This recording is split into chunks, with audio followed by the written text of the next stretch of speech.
మన పూర్వీకులంతా రాళ్ళు తిన్నా కూడా జీర్ణం చేసుకోగలిగే వాళ్ళంట.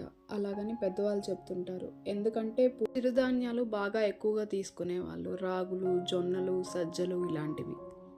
రాగి కొమ్ములు ఎలా చేయాలో చూద్దాం రండి.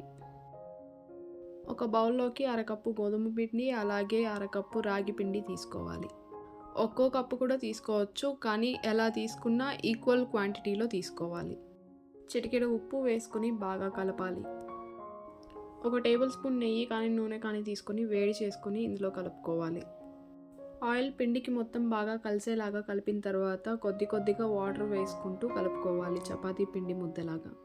పిండి ఇలా కలుపుకున్న తర్వాత చపాతీ అంతా పల్చగా కాకుండా కొంచెం మందంగా కట్ చేసుకోవాలి.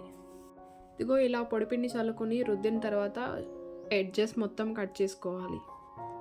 వీడియోలో చూపిస్తున్న విధంగా చిన్న చిన్న పీసులుగా కట్ చేసుకోవాలి. ఇదిగో ఈ మందంలో ఉంటే సరిపోతుంది.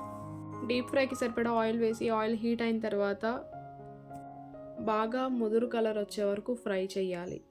ఇదిగో ఇలా కలర్ చేంజ్ అయిన తర్వాత ఆయిల్లో నుంచి తీసి పక్కన ఉంచుకోవాలి.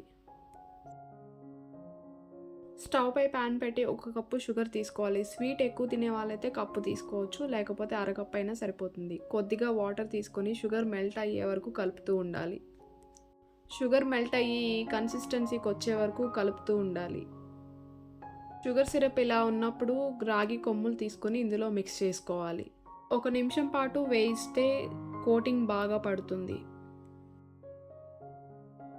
ఇలా ఈ స్టేజ్లో ఉన్నప్పుడు తీసుకుని ఎయిర్ టైట్ కంటైనర్లో ఉంచితే నెలపాటైనా నిల్వ ఉంటాయి. నచ్చితే మీరు ట్రై చేసి కమెంట్ చేయండి ప్లీజ్.